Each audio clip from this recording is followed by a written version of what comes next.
Well, I think when Paul Mitchell first come in, it was obvious that he was going to make some kind of changes at Newcastle United, and he certainly has not hesitated to speak candidly about them.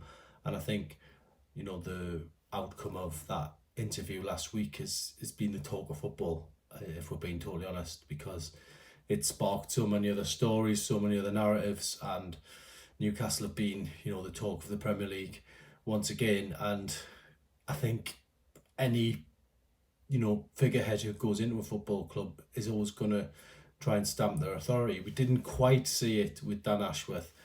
He didn't go in there as expected and just dismantle everything that was going on at the academy. And basically, Paul Mitchell seems to have given people a chance, especially at the academy, to continue with a variety of changes, which we've seen with the staff list being distributed last week. So there was always going to be some kind of changes at Newcastle. I think the scouting department comments were obviously the ones that were picked up the most, and I think that's off the back of what can only be regarded as a very poor transfer window, and one in which Newcastle again were tested with the PSR situation. And for Paul Mitchell, he knows that, he goes into the next couple of transfer windows where Newcastle, all eyes will be on them once again.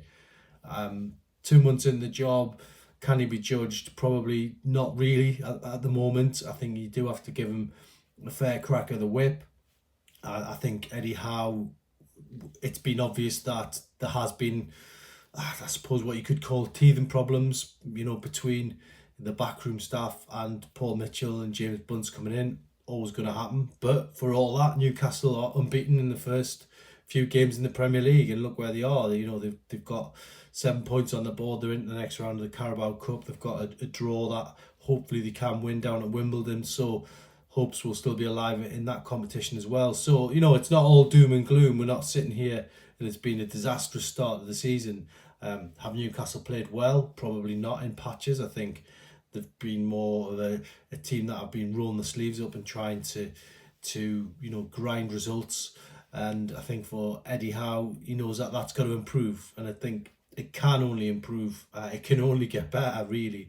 I think if you look at the deals that were done, we've seen Lloyd Kelly in the last Premier League game provide an assist for Harvey Barnes. It looked, relatively comfortable at left back. I thought he had a decent game, and he's done okay in his first few appearances for Newcastle. And without going over old ground on, transfers that might have happened, didn't happen, were going to happen, I think Newcastle really are still a good squad. They've still got a good side when their 11 is fit. I've said this before. Mark Gahey would have been a great signing for Newcastle, but are they going to survive without him? Probably. Sven Botman will be back by the turn of the year. There's an opportunity for someone else to come in and grasp that opportunity.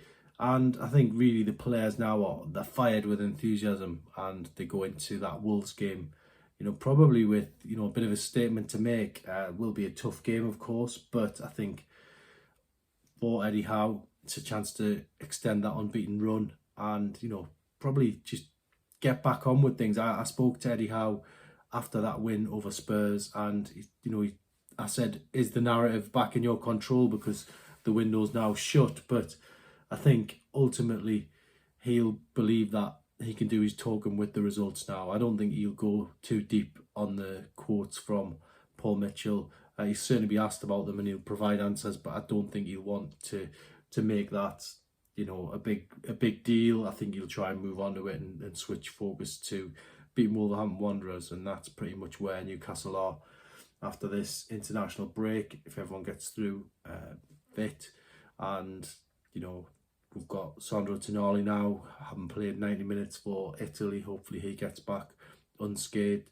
Let's just wait and see what that team sheet is at Wolves. But if it's got Sandro Tonali, Joe Linton and Bruno Guimaraes on it, then that for me gives me a lot of hope that they're going to continue this unbeaten run. And I think Newcastle can only improve. They've got distance to run still. They've still got a lot to prove, but I think this season can still be successful. So let's try and keep it on the side of positivity for now. But ultimately, Newcastle United fans will have read Paul Mitchell's quotes with interest, and now, you know, it moves back onto football again. It moves back on to results on the pitch and performances, and I think that's exactly how Eddie Howe wants it.